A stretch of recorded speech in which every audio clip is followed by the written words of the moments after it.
할렐루야, 감사합니다. 오늘 또 말씀을 통해서 우리 하나님께서 은혜 주시기를 간절히 소원합니다. 오늘 성경 말씀을 잠깐 다시 한번 보겠습니다. 20절 말씀에 보면 오직 너희는 그리스도를 그같이 배우지 아니하였느니라 라고 말씀을 합니다. 그리고 그 뒤에 21절 말씀에는 진리가 예수 안에 있는 것 같이 너희가 참으로 그에게서 듣고 또한 그 안에서 가르침을 받았을진대 라고 말씀을 전개해 갑니다. 뒤에 설명을 우리가 할 것도 없이 앞에서 이방인과 하나님을 알지 못하는 하나님의 형상을 상실한 자연인들과의 구별을 오늘 여기서 말씀해 주고 있습니다. 너희는 예수 그리스도를 믿는 사람이다. 예수 그리스도를 믿으면서 너희들이 배운 게 있지 않니? 그 배운 것은 저 이방인들과 같은 것이 아니야 라고 말씀을 하고 있다는 거죠. 그래서 오늘 그렇게 예수 그리스도에게 배우는 사람들, 그리스도로 말미암아 구원된 사람들, 이 사람들을 성도라 이렇게 부르고 있습니다. 그래서 성도라고 하는 것은 구별된 백성이라는 뜻 아니겠습니까? 물론 거룩한 백성이 그 앞에 정확한 표현이죠. 성도, 거룩한 백성. 그런데 이 앞에 거룩이라는 말을 해석을 하면 바로 이 구별된 백성이라고 하는 말입니다. 사실은 성도라고 하는 이 말은 하기오스라는 말로 그게 바로 하나님께 봉헌된 제물이라는 뜻이 있습니다. 그러니까 우리가 성도님하고 부를 때에 가장 귀한 것이라고 제가 첫날 말씀을 드린 것 같습니다. 성도님 이렇게 부르는 것은 하나님께 드려진 제물입니다. 봉헌된 제물입니다. 이런 뜻이 되는 거죠. 그래서 구약시대에 하나님의 백성들보다도 신약시대에 그리스도를 통해서 구원받은 백성들이 더 온전한 하나님께 드려진 제물드리기에 온전하고 거룩할 수 있다고 하는 사실입니다. 오늘 그런데 성경에서 그 구체적인 어떻게 성도들이 구별될 것인가를 말씀해 주시는 말씀입니다. 중독과 관련해서 저는 이 말씀들을 우리 중독된 형제 자매들이 오면 꼭 가르쳐 줍니다. 네 신분이 무엇인지 아느냐? 네가 어떤 사명을 가지고 있는 줄 아느냐?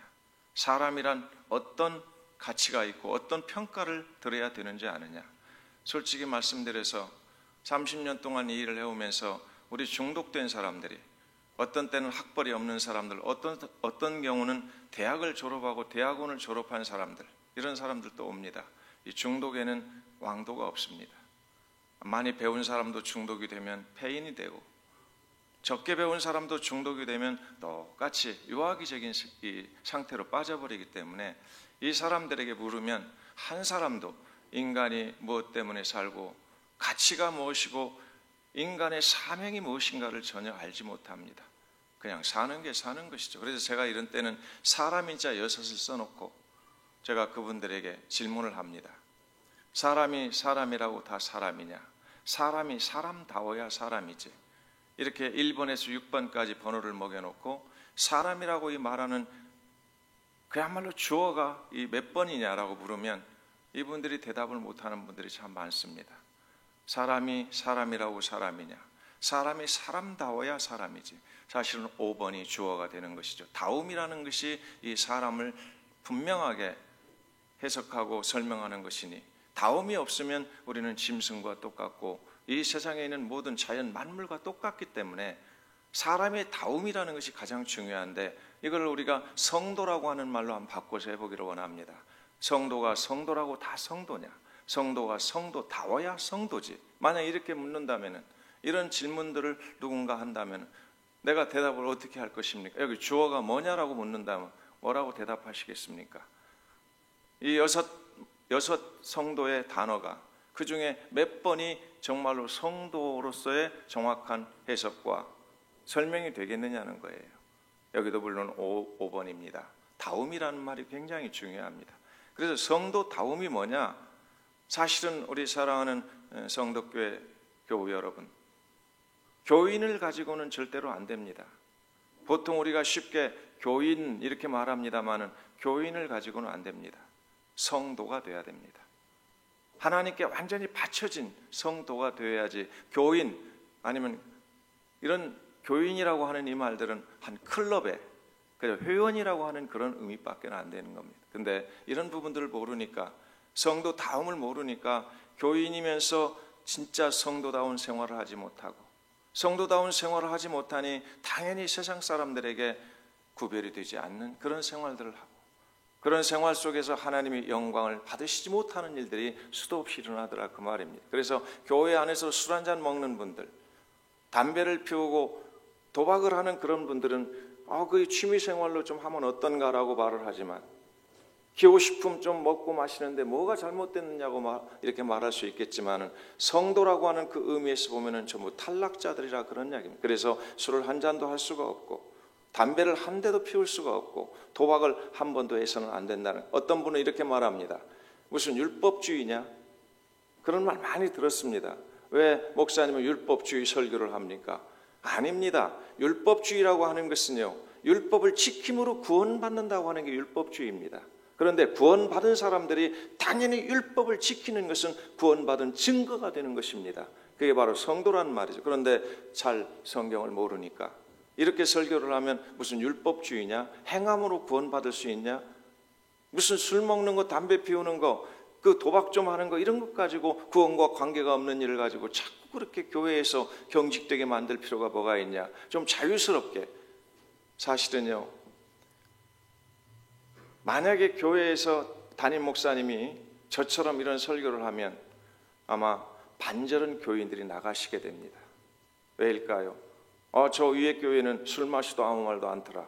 1년 내내 가야 술 마신다고 지적하는 목사님 아니시더라. 담배를 피워도 아무런 말도 하지 않더라. 도박을 해도 그 장난으로 하는 거 그거 뭐 어때요? 이렇게 잘 넘어가죠. 그런데 왜 이 교회는 유별나게 이 하찮은 술, 도박, 담배 이런 것들까지도 못하게 하느냐? 그래서 율법주의라고 말하는, 잘못하는 사람들이 있습니다. 아닙니다. 성경 창세기부터 요한계시록까지 한번 보십시오. 실제로는 예수 그리스도 그분의 십자가의 죽으심으로 우리를 값없이 구원하셨지만, 이 구원을 받은 사람들은 창세기에 입부터 요한계시록까지 전부 윤리와 도덕관을 잘 지켜야 된다고 명령하고 있습니다. 십계명이 바로 그런 거 아니겠습니까? 그런데 윤리 도덕 이야기하면은 율법주의라고 말하고요. 아닙니다. 구원받은 사람들은 당연히 지켜야 할 것이 율법입니다. 하나님의 계명, 하나님의 말씀, 바로 이런 거라는 거예요. 그런 측면에서 오늘 성경을 한번 보십시다. 오늘 첫 번째, 성도는 거룩한 백성이고, 거룩한 백성은 구별된 백성인데 무엇과 구별되셨습니까? 무엇과 구별되셨습니까? 세상 사람들과 분명히 구별돼야 되지 않겠습니까? 직장을 가도, 아니면 저 시장에서 장사를 할지라도, 아니면 같은 노가다를 할지라도, 어디 저 근로장에 가서, 어떤 산업 현장에 가서 공장에서 일을 할지라도 분명히 이방인과는 우리가 구별되는 모습이 있어야만 그게 구원받은 사람이고 성도라고 하는 의미가 그 안에, 성도다움이 적용되는 말씀이라는 거 꼭 기억하시기를 바랍니다. 물론 우리 성덕교회 성도님들은 참 구별되게 사실 줄로 믿습니다. 그러나 혹시라도 아직 그런 진리를 깨닫지 못해서, 교회 다니면 성도지, 그리고 뭐 세상 사람들하고 그렇게 구별되게 살아야 되냐, 유별나게 살아야 되냐? 아니요, 유별나게 살아야 됩니다. 그게 바로 성도의 모습입니다. 그런데 어느 날인가부터 유별나게 살아야 된다는 것이 희석돼 버리고, 그저 세상 사람과 그저 섞어져 살면 그냥 되는 거야. 부딪히지 말고 어떻게 적당하게, 여러분이 적당하게라고 하는 말은 철학에서 하는 말입니다. 정, 반, 합이라는 그 어떤 의미에서 항상 정과 반이 극과 극으로 치닫으면 이게 문제가 되니까 중간에 조금씩 양보해가지고 합을 이루자. 이게 진리가 아닌 철학에서 말하는 원리입니다. 그런데 이런 철학적 원리를 가지고 적당하게 불신자들하고 적당하게 뭔가 타협하면서 가자, 이렇게 사는 것이 지혜로운 현대 교인들처럼, 세련된 교인들처럼 알려져 있다는 것이 가슴 아픈 일입니다. 아닙니다. 성경은 분명히 말씀하십니다. 그리스도를 이같이 배우지 아니하였지 않느냐? 이 가치가 뭡니까? 그 가치가 뭡니까? 이방인들은 허망한 마음을 갖습니다. 그렇지 않습니까? 오늘 성경에 있는 말씀입니다. 이방인이 그 마음에 허망한 것으로 행함같이 행하지 마라. 여기 허망한 것이라는 것이 뭡니까? 열매를 맺지 못하는 것을 우리는 허망한 것이라고 말할 수 있다는 것입니다. 그렇지 않습니까? 뭔가 열심히 노력하고 뭔가 열심히 땀을 흘렸는데 열매가 없습니다. 그것이 바로 허망한 것입니다. 그래서 우상을 섬기는 것도 바로 열매를 맺지 못하는 것이기 때문에 하나님께서는 아주 허무하고 허망한 것이라고 말하는 거고요. 세상을 향해서 열심히 뭔가 땀을 흘리면서 죽으라고 일을 하지만 그게 하나님 나라와 관계없는 것이면 허망한 것이니까 따르지 말라고 분명히 말씀하고 있다는 것입니다. 솔로몬이 대표적인 예가 아닙니까? 내가 얼마나 부자인지 너희들이 알지 않느냐? 내가 얼마나 1000명이나 되는 그런 궁녀들을 거느리고 내 정원에는 없는 나무가 없다. 온갖 연못이 있고 물고기가 뛰어놀게 하고 종들을 나기도 하고 사기도 하고 내가 그렇게 부유하게 지냈지만은 헛되고 헛되다라고 말하지 않습니까? 왜요? 하나님을 섬기려고 하는 것이 아니라면 모든 게 헛되다라는 그런 의미입니다.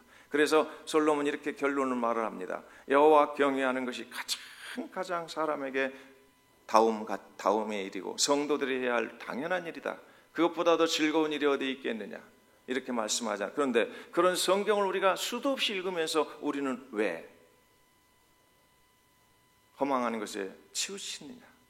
사실은 비행기를 타고 공중에 올라가서 서울 시내를 바라봅니다. 가끔 김포공항에서 비행기를 타고 가면 비행기가 한 바퀴 돌면서 서울 시내를 보여줍니다. 성냥갑 같은 그런 집들 다닥다닥 붙어 있는데 아마 저보다 많이 보셨을 줄로 압니다. 그 밑에를 생각하면서 저 이런 생각을 가져봅니다. 저기에 사장도 있고 회장도 있고 거들먹거리는 사람도 있을 것이고 그 앞에서 빌빌빌 살면서 비굴하게 사는 사람도 있을 것이고 얼마나 많은 군상들이 저 안에서 아수라장 같은 그런 삶을 살고 있겠는가. 하나님이 보시기에는 어떤 생각을 가지시겠는가. 제가 이런 생각을 할 때 제 그릇이 조금 커지는 것 같은 느낌이 들었습니다.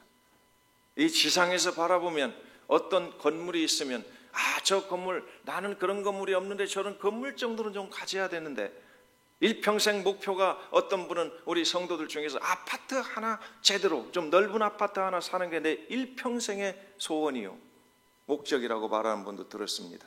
그러면서 매일 새벽기도 가면 철학기도 가면 기도회라고 모이면 항상 기도 제목이 그겁니다. 가족적인 전부 기도 제목. 우리 아파트 넓직한 아파트 하나만 갖게 해주십시오. 여러분 어쩌면 그렇게 졸부들입니까? 하나님이 우리에게 세계를 맡겨주셨는데 여러분 세계 우리 나라가 아니라 전 세계의 가장 큰 건물이라도 비행기 타고 올라가서 한번 바라보면 성냥갑 같습니다. 그런데 그거 어떻게 이루게 해달라고 하나님께 기도하면서 몸부림치고 있다면 저는 그래서 이것을 이렇게 말합니다. 김삿갓보다 못한 신앙이다. 사랑하는 성도 여러분, 김삿갓 아시지 않습니까? 나물 먹고 물 마시고 하늘 보고 누웠으니 대장부 살림살이 이만하면 넉넉하지 아니하냐. 어쩌다가 역적으로 집안이 몰려서 이 김삿갓이 벼슬을 하지 못하고 회의를 느끼고 전국을 또 따라다니면서 시를 짓습니다. 그런데 그 많은 시 중에서 유명한 시가 바로 그 시입니다. 대장부 살림살이 이만하면 만족하지 아니하냐. 이 뜻 안에는 뭐가 들어있습니까? 내가 왕이 된들, 내가 대감이 된들, 내가 어떤 권력을 준들, 내가 이렇게 유유자적하는 이 만족함보다 더 만족할 게 무엇이겠느냐. 여러분 이 김삿갓도 하나의 철학자입니다. 인생을 바라보면서 참된 만족이 무엇인가를 알아서 하늘 보고 누웠으니 나물 먹고 물 마시고 이것이 나에게 가장 만족한 생활이로다라고 말하는데 우리 성도님들이 왜 하나님을 모르는 김삿갓보다 모르게 그저 조그만한 그런 어떤 건물들 또는 그 땅들 그리고 또 어떤 통장들 이런 것 가지고 그렇게 목을 매다느냐는 말이죠. 이걸 허망한 것이라고 분명히 말합니다. 물론 작은 것을 가지고도 예수 그리스도의 이름을 높여드리고 하나님의 영광을 돌린다면 그것은 세계를 가진 것만큼 더 큰 유익한 물질이 되겠지만요. 그러나 목적을 물질에 두고 권력에 두고 또는 자기의 어떤 무사안일함에 자기 영광에 두는 사람들이 어디 하나님 영광 돌리는 거 보셨습니까? 바로 이 부분입니다. 그래서 오늘 우리들이 허망한 것으로 행함같이 하지 말라라고 정확히 말씀을 하고 있습니다. 그들은 총명이 어두워졌기 때문에 그들 가운데 무지함이 있다라고 말합니다. 그래서 그 무지함이 마음이 굳어져서 진리를 알지 못하고 그저 자기가 경험한 그 아주 하찮은 것 가지고 최고인 것으로 생각해서 고집을 부리고 산다, 그런 이야기 아니겠습니까? 그런데 진리를 가진 우리, 예수 그리스도를 통해서 배운 우리도 그들과 같은 삶을 산다면, 구별되지 않고 있다면 하나님이 얼마나 섭섭해 하시겠는가, 이 생각을 해봅니다. 예수 그리스도께서 십자가에 죽으셨는데 그 예수 그리스도의 십자가의 죽으심이 얼마나 허무함을 느끼시겠는가, 그런 생각이 들어집니다. 그래서 오늘 첫 번째는 이방인과 분명히 구별되는 우리 하나님의 백성들, 성도들이 되어지기를 간절히 소원합니다. 당연히 그래야 하지 않겠습니까? 그런데 이방인과 구별된다고 하니까 교회에서 갖다 주는 십자가 그 문패 딱 붙이고, 우리 집은 십자가 문패가 붙었어, 이 집은 안 붙어서 그러니까 구별된 거야. 아파트도 바로 옆 이 집에서. 그게 구별이 아닙니다. 십자가 보여지는 이 십자가에 붙였느냐 붙지 않느냐가 구별이 절대 아니라는 겁니다. 오늘 허망한 것을 내 마음에서 버리고, 우리 가정 안에서 버리고, 내 사업 속에서 버리고, 오직 먹든지 마시든지 무엇을 하든지 하나님의 영광을 위하여 하는 것, 그렇다면 그게 구별되신 분들이라 이 말입니다. 그래서 우리 성도의 첫 번째 우리들이 가져야 할 것은 하나님의 영광을 위해서 살아야 된다는 목적입니다. 그게 허망함과는 관계가 없는 사람들이죠. 그리고 두 번째 보니까 19절 말씀에 이런 말씀이 있습니다. 그들이 감각 없는 자가 되어 자신을 방탕에 방림하여 모든 더러운 것을 욕심으로 행한다라고 말을 합니다. 그래서 우리 성도들은 더러운 것과 구별돼야 됩니다. 그런데 이 더러운 것이 이 안에서는 방탕이라고 하는 이 단어 속에서는 정확하게 규정하고 있습니다. 방탕한 생활에서 벗어나라. 이 방탕의 반대는 경건과 거룩입니다. 바로 분명하게 말씀을 통해서 말씀을 잘 준행하면서 몸부림치면서 정말 완전하진 못하지만, 하나님 불완전하지만 부족하지만 제가 이렇게 하나님 앞에 간절한 마음을 가지고 말씀 따라 살기를 노력합니다라고 한다면 그게 바로 당세의 의인입니다. 노아에게 그런 말씀을 하셨지 않습니까? 그런 당세의 의인이었더라. 의인이란 말이 아니었습니다. 그리고 노아는 제가 보니까 의인이 아니었습니다. 세상 사람하고 똑같은 행동을 하고 살았던 사람, 오히려 그는 중독자였습니다. 노아는 뭘 보면 알 수 있습니까? 알코올 중독자였습니다. 하나님께서 심판을 하셨습니다. 세상을 너무 더러우니까 매일 생각하는 것이, 항상 생각하는 것이 악한 생각만 가지고 있는 인생이기에 하나님이 한탄하시사 심판을 하십니다. 그러나 노아는 하나님의 은혜를 입었습니다. 그리고 당시의 의인이라고 하는 그런 어떤 조그마한 삶 속에서 구원을 받았습니다. 그런데 그가 구원을 받은 이후에 가장 먼저 했던 게 뭡니까? 포도나무를 심어서 과실을 얻어서 그걸 술을 만들어서 먹고 취했습니다.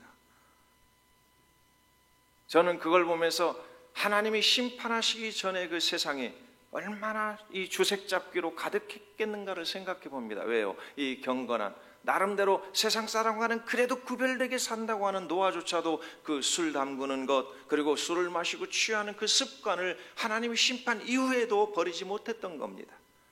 그래서 노아가 바로 술을 마시고 이 중독이 되어서 술을 마시고 어떻게 합니까? 함이라는 자식을 저주합니다. 여러분, 어떻게 하나님의 백성이 자기 자식을 저주합니까? 이건 중독자들이 저주하고 있습니다. 중독자들을 보면은 이렇게 합니다. 노아가 한 짓하고 똑같이 합니다. 자기가 술을 마시고 벌거벗고 누웠었는데 함이 와서 본 것이 왜 함 잘못입니까? 물론 그 안에 여러 가지 해석상의 차이는 있겠지만은 그 사건만 우리들이 단순하게 놓고 보면 그렇습니다. 함이 와가지고 아버지 발가벗고 보는 걸 보는 게 당연하죠. 만약 셈이 처음으로 왔더라면 셈은 안 받겠습니까? 야벳은 처음으로 봤더라면 안 받겠느냐는 거예요. 우리가 길거리 가다 보면 포스터가 있습니다. 포스터에 여러 가지 경건하지 못한 포스터가 있을 때 우리는 어떻게 합니까?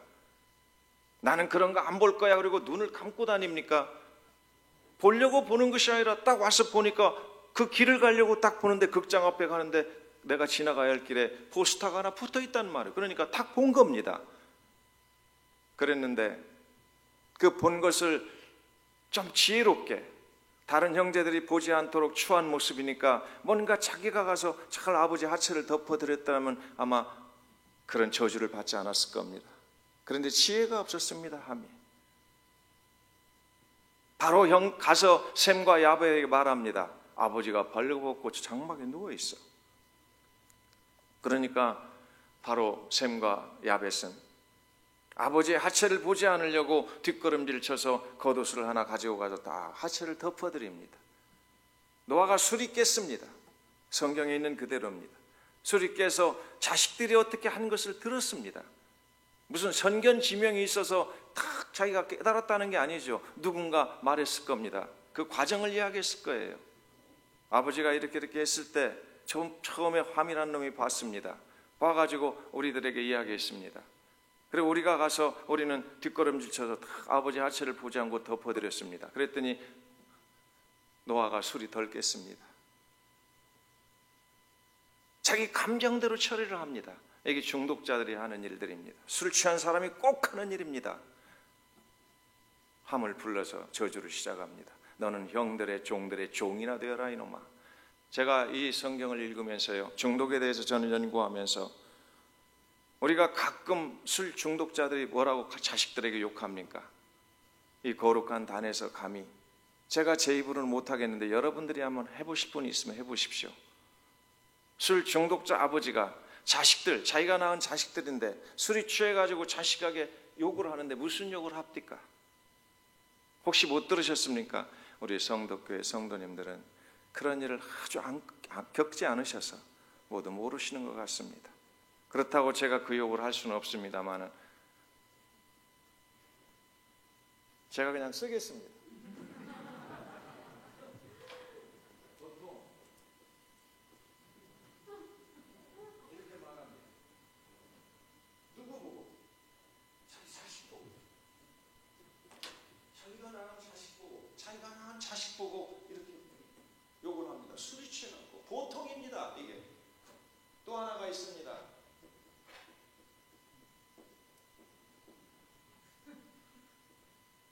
딸 보고 이렇게 욕합니다. 아내 보고도 욕합니다. 그런데 제가 이렇게 욕하는 사람들이 훨씬 낫다라고 봅니다. 노하고. 왜요? 사람을 아무리 이렇게 해도 됩니까? 이렇게? 안 됩니다. 사람이 아무리 그렇게 여자들 보고 이야기해도 이거 안 씁니다. 그렇잖아요. 그런데 노아가 욕한 것은 뭡니까? 형들의 종들이 종이 되어 그대로 이루어집니다. 그런 이 사람들이 그런 이야기를 들었을 때 어떻습니까? 나는 종밖에 되지 못하는 인간이야. 어쩌면 자신을 그렇게 낮췄을지도 모르겠습니다. 여러분, 우리 그렇지 않습니까? 이거 실험에서 나온 겁니다. 미국의 존스 홉킨스 대학인가 거기에서 애들을 데려다가 실험을 했습니다. 하나는 너는 왜 이렇게 말을 잘하는 애들 데려다 놓고 한 20명 정도로 말할 때마다 너 그렇게 더듬더듬 해가지고 어떻게 세상 살을래? 아주 바보같이 말더듬거리네. 그리고 혼을 냈습니다. 그런데 똑같은 아이들을 데리고 너희들은 참 말 잘하는구나. 어쩌면 그렇게 세련되게 이쁘게 말 잘하니? 그랬더니 얼마 지나지 않아서 6개월 후에 애들이 더듬더듬하기 시작합니다. 그 말 잘했던 아이들이에요. 항상 말 더듬거린다고 막 우격다짐했던 아이들이요. 실제로 있었던 일입니다. 그런데 이 노아 시대의 아버지가 거의 신적인 존재 아니겠습니까? 그런 어떤 권세를 가지고 있습니다. 권위를 가지고 있습니다. 그런데 그 아버지가 자기를 보고 저 형들의 종들의 종이나 되어라고 말하면 이것보다 더 큰 욕이라는 겁니다. 한 번도 생각 안 해보셨습니까? 그게 무엇 때문에 그런 일이 일어났습니까? 술입니다. 그런데 그 술을 한 잔이라도 허용하면 된다고요? 한 잔 정도는 된다고요? 아닙니다. 그렇지 않습니다. 기왕에 이야기가 나왔으니까 또 넘어가십시다. 롯이라는 인간이 있습니다.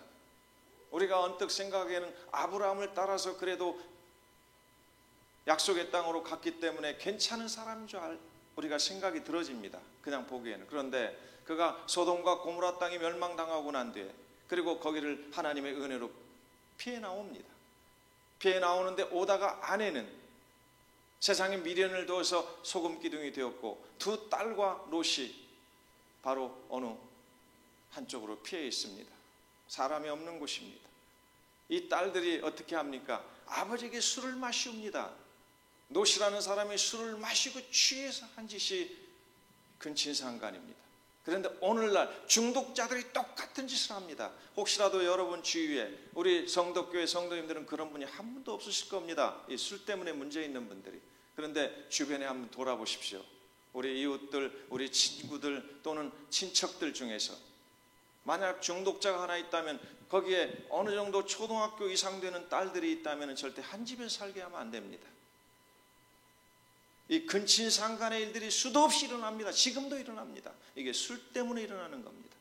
그런데 우리 교회에서는 너무 이런 것들이 금기시되는 이야기들이 있죠. 그렇지 않습니까? 정확한 실체를 알아야 됩니다. 그래서 목숨을 걸고 금주운동을 저는 펼쳐나가고 있는 겁니다. 아는 사람이기 때문이죠. 딱 두 사람 예를 들었습니다. 노아라는 사람, 술을 마시고 사랑하는 자식을 저주하는데 오늘날도 똑같이 술 취하면 자식들을 욕하더라. 죄송합니다. 이거 지워버립시다. 거룩한 우리 교회, 악은 모든 모양이라도 버려라. 어저께도 말씀드렸지 않습니까? 그리고 더러운 것은 그 이름이라도 부르지 말라.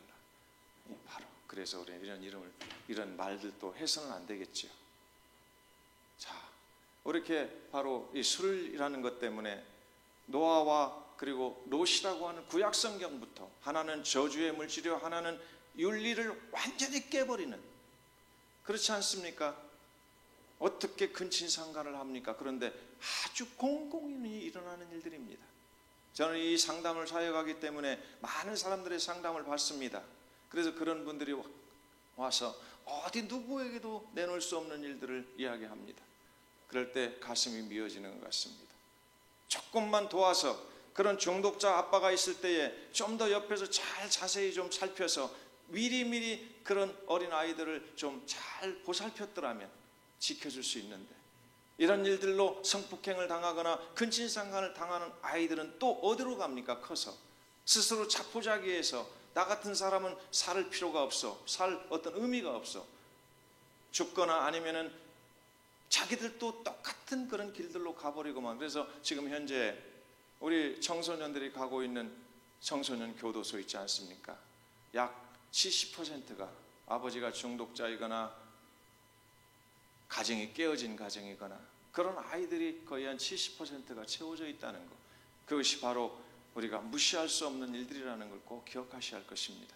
술, 여러 가지 중독들, 부모가 이런 일들이 있을 때 자식들이 그런 영향들을 받고 있다는 건데, 이것이 바로 노아에서부터 시작했고 또 롯에서부터 시작했다는 걸 우리가 알 수 있는 것이죠.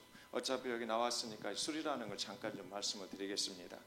우리가 잠언 23장에서 분명히 들으셨습니다. 포도주는 불꽃 잔에서 번쩍이면 순하게 내려가나니 너희는 그것을 보지도 말라 그랬죠. 그래서 이 포도주가 아무리 맛있게 생겼어도 술입니다. 술이면 술의 주성분은 알코올이라는 것입니다. 그렇죠? 알코올 플러스 물, 그냥 수분입니다. 지금 우리 백화점이라든지 아니면은 우리 슈퍼마켓에 가가지고 딱 진열되어 있는, 예쁘게 진열되어 있는 술, 어떤 술도 이 알코올 주정에 물을 섞어서 갖다가 흔들어서 갖다 놓은 겁니다. 그게 물론 거기에 약간의 향도 넣을 수 있겠고 이런 것들이 있지만 그걸 생략하고라도요. 주성분이 뭐냐면 그냥 물과 알코올입니다. 그런데 이 알코올이라고 하는 것이 뭔지 여러분 잘 아시지 않습니까? C2H5OH라는 어떤 화학 공식을 가지고 있는 화학물질입니다. 이 화학물질은 독극물질입니다. 알코올은. 만약에 우리 인간들이 그 독한 알코올 물질을 그냥 우리가 이렇게 우리 몸속으로 만약에 마시게 된다면 그냥 직사할 수도 있는 치사량이 있다는 겁니다. 그런데 그래서 술을 먹다가 가끔 죽었다는 사람들이 바로 그 치사랑을 넘겼기 때문에 그렇습니다. 그러니까 독약이란 말이죠. 여러분, 독약도 우리 치사랑이 아닌 만큼 쓰면은 마약도 독약도 사람에게 약으로 쓰는 경우가 많이 있습니다. 그런데 치사랑을 넘겼다 하면 생명을 뺏어버리게 되는데 술도 마찬가지입니다. 술도 치사랑이 있는데 그 치사랑을 넘기면 사람을 죽게 만드는 독극물질이라는 겁니다. 그리고 술이라고 하는 것은 사실상은 메틸알코올, 에틸알코올이 있지 않습니까? 메틸알코올이라고 하는 것은 비행기 연료로 쓰든지 아니면 우리 산업사회에서 쓰고 있는 그 알코올로 에너지를 뭔가 만들 때 쓰는 것이 바로 알코올, 메틸알코올입니다. 근데 에틸알코올은 바로 이 메틸기를 뺀 에틸알코올을 만들어서 술을 음료를 만드는 것을 바로 말을 하는 겁니다. 그러니까 지금 우리가 이 슈퍼에 가면 마실 수 있는 게 거기에 에틸알코올이 함유되어 있는 겁니다. 어쨌든 이 알코올이라는 건 우리에게 독극물로 작용을 하는데, 자, 우리 몸속에 들어왔습니다. 그럼 우리 몸속에 들어오면, 우리 입을 통해서 몸속에 들어오면 우리 간이라고 하는 것이 이 알코올을 해독을 합니다. 그때 바로 이 ADH라는 물질로 해독을 합니다. 알코올을. 왜? 알코올이 해독이 되지 않으면 우리 사람이 죽기 때문에 그렇죠. 그만큼 무서운 독극물질인데 우리 간에서는 하나님이 원래 만드실 때에 해독 공장으로 간을 만들어 놨습니다. 그렇기 때문에 온갖 외부에서 들어오는 먹이로 들어오는 독들이 바로 우리 간에서 해독 작용을 함으로 인해서 바로 우리들이 건강을 유지할 수 있게 만드신 것이 하나님의 창조의 놀라우신 은총이었단 말이죠. 그런데 알코올이라는 것이 계속 들어옵니다. 그러니까 간에서 알코올을 해독할 수 있는 분량이 딱 있습니다. 무한정으로 이 알코올을 해독할 수 있는 게 아니에요. ADH라는 물질이요. 그러니까 어떻게 합니까? 이 소주 약 반병, 아주 건강한 청년들이 하루에 마시는 이 술, 한 병의 술을 마신다면 그 반병이죠. 그러니까 소주 2홉들이 반병, 그것만 건강한 사람이 하루 동안에 해독시킬 수 있습니다. 간에서. 그런데 술 마시는 사람이, 누가 술 반병 마시는 사람이 중독자가 어디 있습니까? 한 병 걷더니 몇 병 걷더니 마시는 사람들이 대부분 아니겠습니까? 한 자리에 앉아서. 보통 사람들도 술을 그렇게 마십니다. 그런데 그런 술이 어떻게 됩니까? 분해되지 않은 알코올이 어떻게 됩니까? 우리의 뇌로 올라갑니다. 우리의 혈류를 타고 뇌로 쫙 올라가면 뇌에는 어저께도 말씀드렸죠. 약 120억개에서 170억 개의 뇌세포가 있다고 말씀드렸습니다. 그 뇌세포가 바로 이 알코올로 인해서 사각 녹여지는 겁니다. 우리 뇌 속에서. 그러니까 알코올 중독자 이 뇌 사진, 이 페트 사진을 찍어보면 어떻게 나옵니까? 우리 알코올, 이 뇌는요, 고랑이 이렇게 있어가지고 연두부 같은 걸로 이렇게 되어 있죠. 보셨죠? 사진 같은 데서. 그게 고랑이 넓어집니다. 이 뇌가 두 공간이 많이 생겨 있습니다. 그게 왜 그렇습니까? 뇌의 실질세포가 알코올에 녹여있기 때문에 뇌가 줄어드는 겁니다. 한마디로 말하면. 그러면 이 뇌가 우리가 생각할 수 있고 말할 수 있고 볼 수 있고 모든 중추가 다 뇌하고 연결되어 있는데 그것들을 뭔가 지시하고 또 정보를 받아서 그것들을 해석하고 해야 하는 뇌가 녹여졌다면 뭐가 되겠습니까? 그래서 알코올성 치매, 알코올성 정신병이 여기서 발생하는 겁니다. 술을 한 잔만 먹어도 바로 그것이 혈류를 타고 올라가서 분해되지 않는다면 우리 뇌세포를 녹여버릴 겁니다. 그러면 우리 성도님들이 잘 지금 감이 잡히지 않을 거예요. 뇌를 녹인다니까. 제가 이렇게 하나 설명을 해드릴게요. 혹시 스티로폼 가지고 이 본드를 칠해서 뭘 붙여보려고 하신 적 있으십니까? 이해가 가시죠? 그러면은 스티로폼에다가 본드를 이렇게 발라갖고 이쪽 붙이려고 하니까 또 바르면서 뭐 어떻게 되죠? 쓱 녹아졌죠. 이렇게 생각하시면 됩니다. 우리 뇌세포가 그렇게 스티로폼에다가 본드를 발랐을 때처럼 확 녹아진다면 하루 사이에 죽겠죠. 그러나 그게 아니라 미세하게 세포들이 녹여진다는 것을 꼭 죽는다는 걸 꼭 기억하셔야 됩니다. 알코올은 이렇게 우리 뇌세포를 녹이고 있습니다. 그런데 중독이 되는 문제를 설명을 좀 하겠습니다. 자, 알코올이라는 것을 ADH라고 하는 물질로 간에서 분해를 하니까 이때 생겨지는 것이 2차 물질이 생기는데 이 아세트, 알데히드라고 하는 겁니다. 알데히드라고 하는 거예요. 바로 아세트 알데히드, 이런 물질들이 2차적으로 생깁니다. 그러니까 우리가 어떤 물질을 섞으면 다시 제3차적인 물질이 나오듯이 이렇게 이해하시면 됩니다. 우리 몸속에 알코올이 들어와서 바로 이 분해를 하면서 다시 만들어지는 것이 아세트 알데히드라고 하는 바로 이 독극 물질. 이거는 맹독 물질입니다. 다시 말하면 이 알코올이라는 것은 그냥 독극물이라고 우리가 본다면, 독극물, 바로 여기에 ADH라고 하는 이 물질이 알코올을 녹였을 때는 맹독 물질로 이게 만들어집니다. 그럼 이 맹독 물질이 무슨 일을 일으키냐면은, 혹시 술을 경험해 보신 분들은 이 말씀 들으면 그냥 아실 거예요. 술을 마셨는데 왜 막 뒤집어지고 구토가 나오고 다음날 일어났는데 누가 몽둥이로 친 것 같고. 우리 순진하신, 우리 경건하신 성도 여러분들은 이런 경험을 안 하셨기 때문에 잘 모르시겠지만, 술 먹고 나면 막 죽으려고 해요. 힘들어서 어쩔 줄 몰라요, 술꾼들이. 그게 이 아세트 알데히드라고 하는 이 물질이 우리의 모든 신경세포들을 전부 손상을 시키기 때문에 그렇습니다. 아픕니다. 그럼 이것도 쉽게 설명을 드릴게요. 쥐약을 먹은 쥐가 어떤 행동을 벌립니까? 그냥 물을 찾아서 막 뛰어다니면서, 앞에가 고양이가 있건 사람이 있건 상관없습니다. 그냥 막 그리고 미친 듯이 그러고 다니. 그것과 같은 것이라는 거예요. 술을 마시게 되면 바로 알코올이라는 성분이 뇌로 올라가서 우리 뇌세포를 녹여서 알코올성 치매, 알코올성 바로 이 정신질환을 일으키게 만들고요. 아세트 알데히드라고 하는 것은 맹독물질들로 우리의 모든 신경을 파괴시키는데, 우리 신경은 말초신경도 있고 중추신경도 있고 여러 가지 손끝에도 신경들이 다 있습니다. 그래서 중독이 오래된 사람들 보면 무디어요.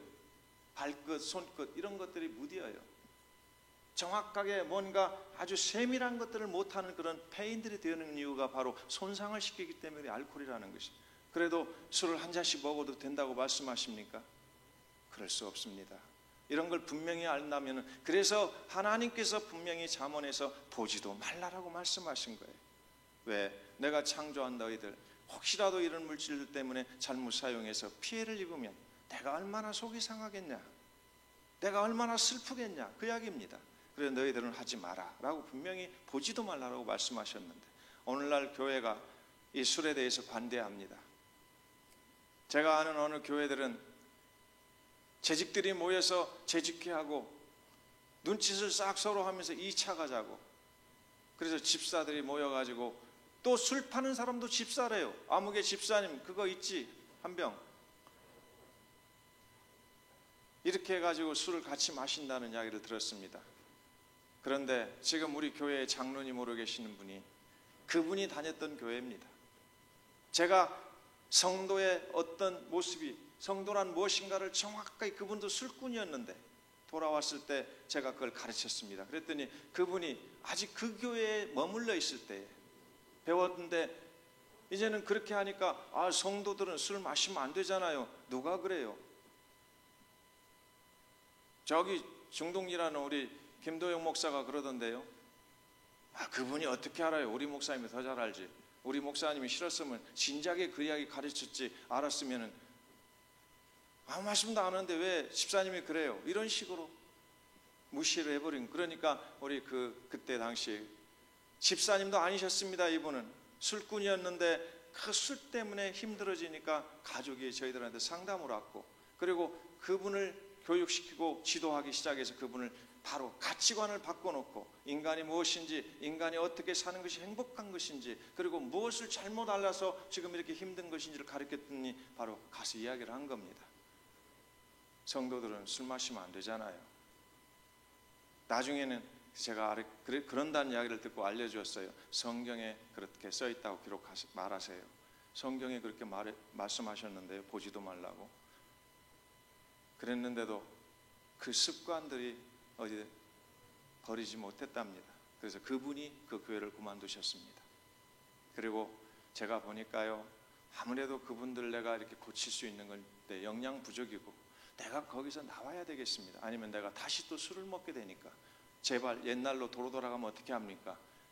목사님하고 신앙생활을 하겠습니다. 그리고 오신 분이 지금 장로님이 되셨습니다. 우리 부여교육원의 부원장님으로 지금 일하고 계십니다. 얼마나 신실하신지 모릅니다. 잠깐 제가 여담을 말씀드렸지만은 실제로 바로 이렇게 이런 부분을 알게 되면 한 잔도 허용하지 못합니다. 성경 말씀이 아니라도 못합니다. 그러나 성경에서는 보지도 말라고 했으니 우리는 한 잔 술도 가정에서 거룩한 가정, 경건한 가정, 그야말로 하나님이 온전하시니 너희도 온전할지어다 라고 말씀하셔서 그것이 내가 온전하도록 하나님의 말씀을 하나씩 지켜가면서 애써가면서 살 때에 하나님이 복을 주실 거라는 생각을 갖는 분들은 술을 한 잔도 허용할 수 없다는 이야기입니다. 성경이 이렇게 말하고 있으니까. 그런데 여기 하나 더 나가야 됩니다. 역시 아세트알데히드도 혈류를 타고 분해가 안 된 것이 있습니다. 그래서 이거를 분해하려고 ALDH라는 것들을 물질을 알코올 탈수소 효소라고 하는 이 약자입니다. 다시 말하면 아세트알데히드를 분해시키는 효소다라고 해서 ALDH라는 이 약자를 씁니다.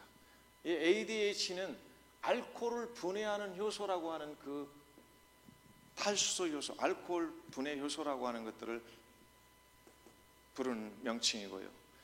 자, 알코올은 이걸로 분해를 했더니 이게 생기니까 간에서 다시 또 이 ALDH라는 물질을 또 이거를 분해시키기 위해서 생성합니다. 그런데 이 물질도 이거를 많이 분해시킬 수 있는 한도 없이 나오는 물질이 아니기 때문에 분해되지 않은 물질들은 어디로 올라갑니까? 역시 뇌로 올라갑니다. 뇌로 올라가는데 우리 성도님들 뇌세포라고 하는 것이 자 이렇게 뇌가 이렇게 있습니다. 뇌가 이렇게 있어서 우리가 고랑이 이렇게 이런 식으로 고랑이 되어 있지 않습니까? 이것이 우리가 사진에서 보면 하나의 덩어리처럼 보입니다. 그런데 원래 뇌는 세포는 이런 핵이 있고요. 이 핵을 이렇게 이어지는 신경섬유라는 것들이 있습니다. 그래서 이런 것이 바로 몇 개가 있다고 했습니까?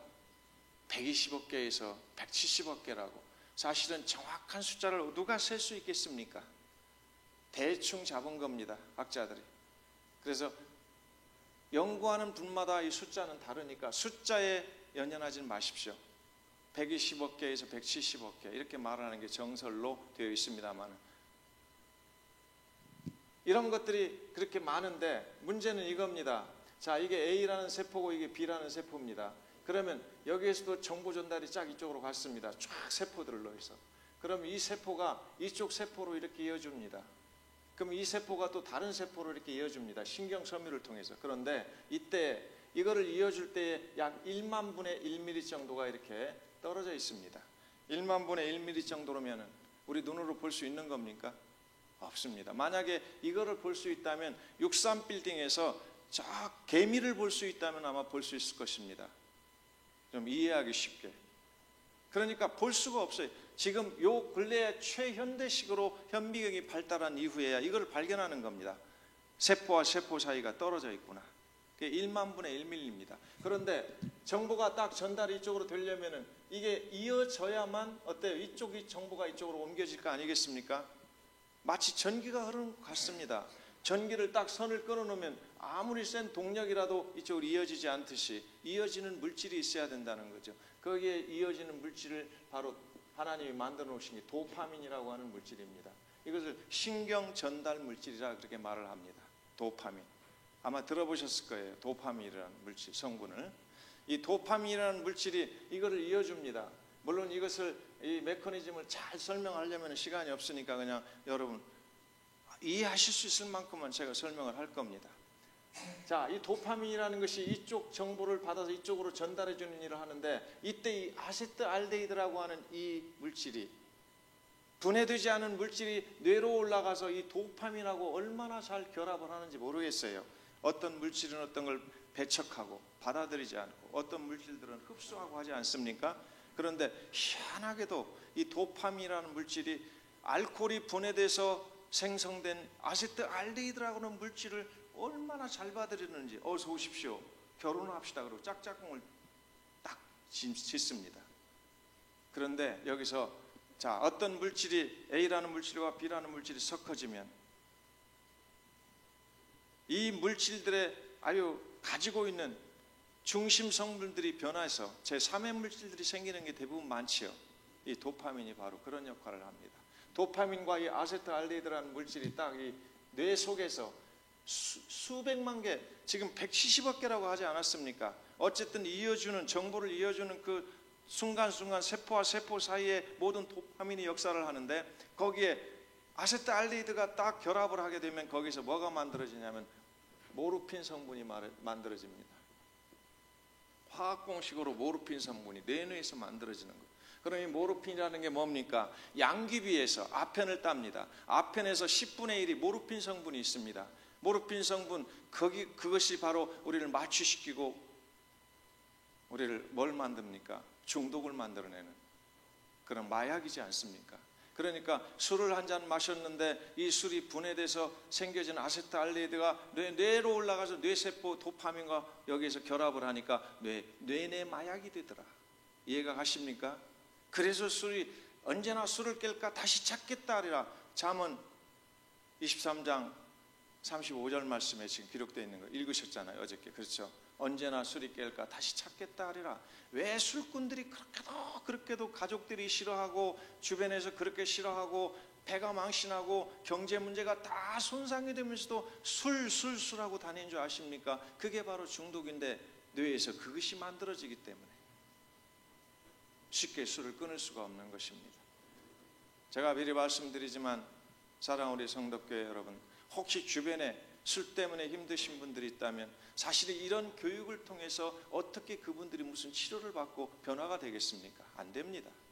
단지 이런 것은 우리 가족들이 그분들 옆에 혹시라도 있다면 그분들을 어떻게 도와줄 어떤 우리가 돌파구를 찾아볼 수 있을까, 이런 정도는 우리가 생각할 수 있지만 이런 데서 그분들을 치료하거나 변화시킬 수는 없습니다. 그래서 저희들이 3주 교육을 하고 있습니다.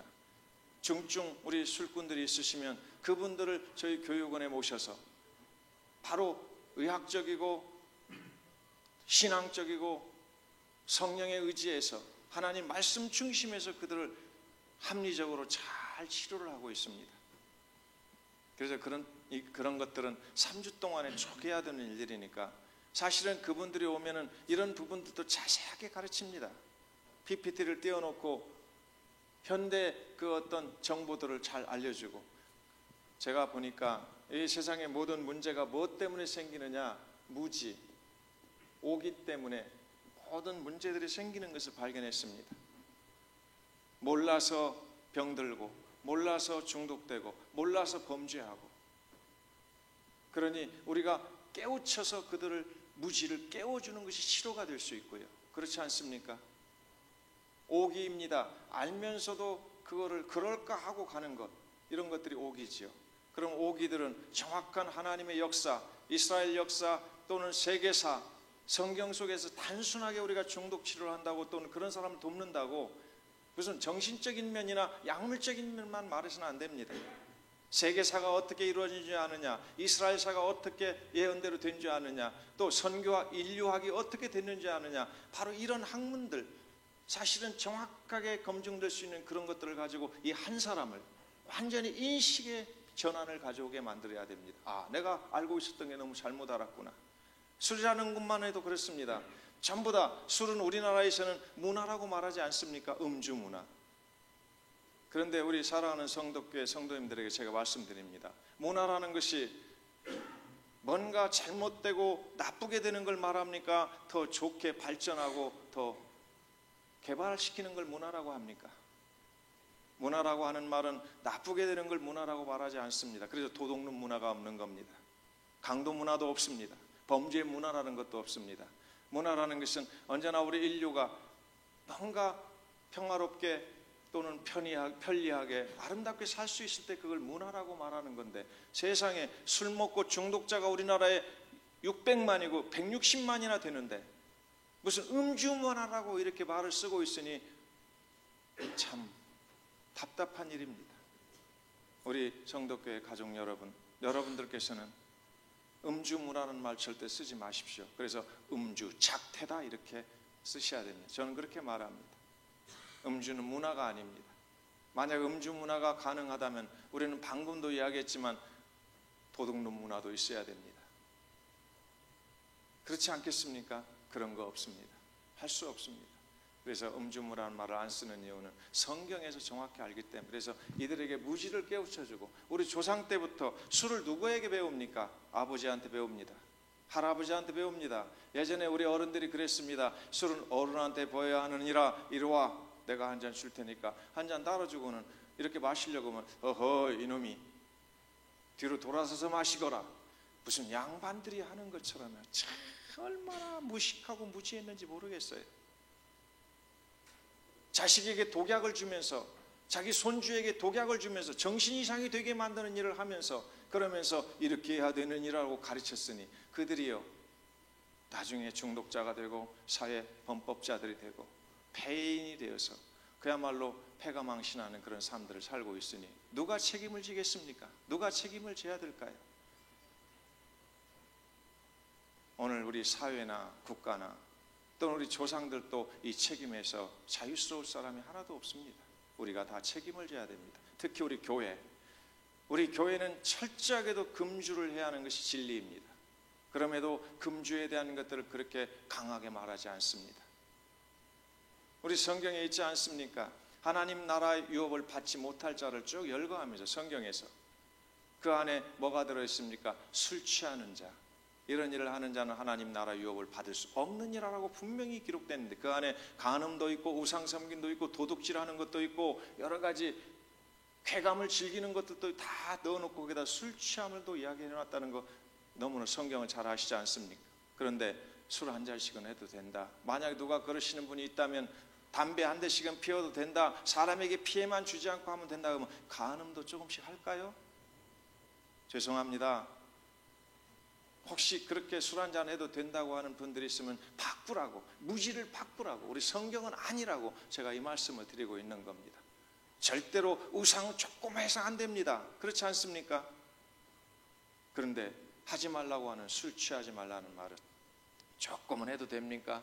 사람에게 실수 않을 정도만 하면 됩니까? 아니라는 거죠. 보지도 말지어다 그랬으면 예, 아멘, 그러면 되는 겁니다. 우리 성도교회 사랑하는 성도님들은 아멘일 줄로 믿습니다. 아멘입니다. 우리 교회 성활, 우리 교회 성결 운동부터 해야 됩니다. 우리 교회는 성령님이 역사하시는 곳이고 예수 그리스도의 몸으로서 우리들이 이제 건축되어 가는 것이 교회입니다. 그런데 교회가 성결하지 못하면 어떻게 하나님 나라가 더 확장되겠습니까? 하나님 영광이 어떻게 드러나겠습니까? 제가 꼭 드리는 말씀이 우리 성도들에게 꼭 있어야 할 것들이, 첫째가 고린도전서 10장 31절 말씀입니다. 이거 필수입니다. 혹시라도 그 성경을 암송하시는 분이 있으면 한번 해주시기 바랍니다. 누구라도 좋습니다.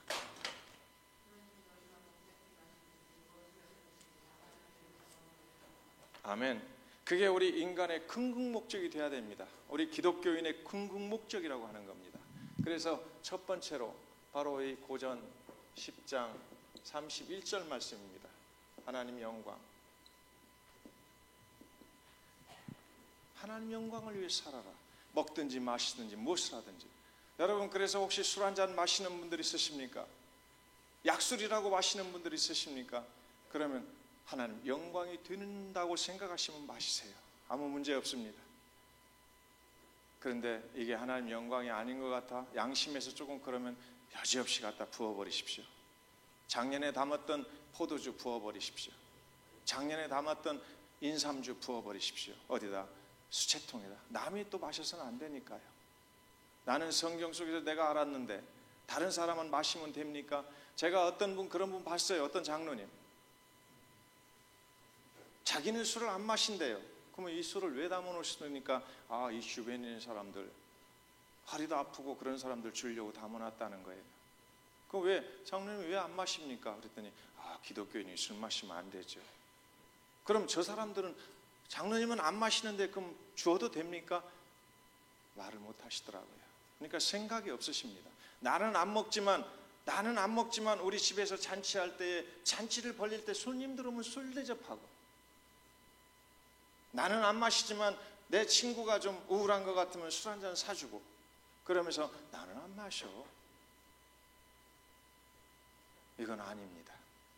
내가 안 마시면, 왜 안 마시는 이유를 분명히 알았다면 이 옆에 사람도 절대 마시게 해서는 안 되는 거죠. 그게 바로 신앙 양심이죠. 그래서 이런 부분들을 우리가 깊이 생각해야 할 것입니다. 그래서 먹든지 마시든지 무조건 하나님 영광을 위하여 하라. 하나님 영광입니다. 그렇다면 술을 마실 수가 없고 담배를 피울 수가 없죠. 혹시 담배를 한 대씩 피우시는 옆에 기독교인들이 있으시면 이렇게 말하십시오. 담배가 그렇게 좋은 거야? 아, 그럼 기분을 좋게 하죠. 그럼 기도하고 피워. 기도하고 피우라고.